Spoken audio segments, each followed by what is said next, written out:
కన్యక గర్భవతి అయి కుమారుని కనును, ఆయనకి ఇమ్మానుయేలు పేరు పెట్టుదురు అని దేవుడు వాగ్దానం ఇస్తారు. ఇమ్మానుయేలు అంటే దేవుడు మనకు తోడు అని అర్థం. దేవుడు తోడుంటే మనం ఏ కార్యమైనా సరే చేయవచ్చు. దేవుడు తోడుంటే ఎటువంటి కష్టమైన కార్యమైనా చేయవచ్చు, ముందుకు సాగిపోవచ్చు. దేవుడు తోడు లేకపోతే మనం ఏం చేయలేము, మనంతటా మనం ఏం చేయలేము. ఎందుకని? మానవుడు బలహీనుడు, ఏం చేయలేడు. ఎందుకంటే మానవునికి దేవుని తోడు, సర్వ సృష్టికర్త అయిన దేవుడి తోడు ఉండాలి ఖచ్చితంగా.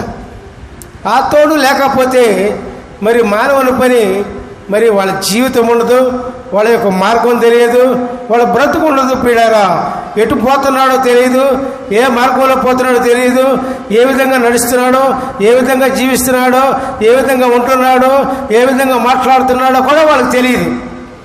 ఎప్పుడు? దేవుడు తోడు లేనప్పుడు. అందుకని మోషేతో అంటాడు దేవుడు, నేను తోడు ఉంటాను, వెళ్ళు. ఫరో దగ్గరికి వెళ్ళి, ఫరో సామ్రాజ్యం దగ్గరికి వెళ్ళి ఐగుప్తీయుల బానిసత్వంలో ఉన్నటువంటి నా ప్రజలను తీసుకొని రా అంటాడు. సరే ప్రభా, మీరు తోడుగా ఉంటున్నారు కాబట్టి నేను వెళ్తా, బాగానే ఉంది. వెళ్తే వాళ్ళు నన్ను నమ్మరు. నీ అంతా నువ్వే వచ్చావా, నేను ఎవరు పంపించారని అడుగుతారు.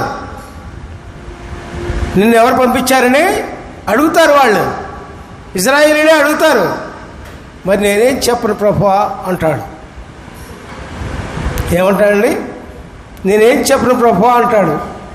తన అనుమానాలన్నీ కూడా తీర్చుకుంటున్నాడు. అట్లాగే మనలో ఉన్న అనుమానాలన్నీ కూడా దేవుని ముందు పెట్టాలి. మనకు ఏదన్నా పల్లింపు రావటానికి, ప్రార్థన వినకపోవటానికి కారణం ఏంటో అది దేవుని ముందు పెట్టాలి.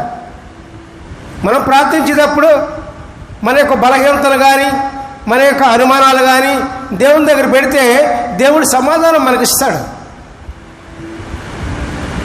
ఆ యొక్క అనుమానాలు తీర్చుకోకుండా మనం ఏదో ప్రార్థన చేస్తా పోతా ఉన్న దానివల్ల ఉపయోగం ఉండదు.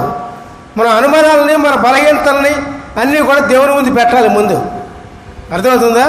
దేవునికి స్తోత్రం చేయండి. Hallelujah, praise the lord, praise the lord.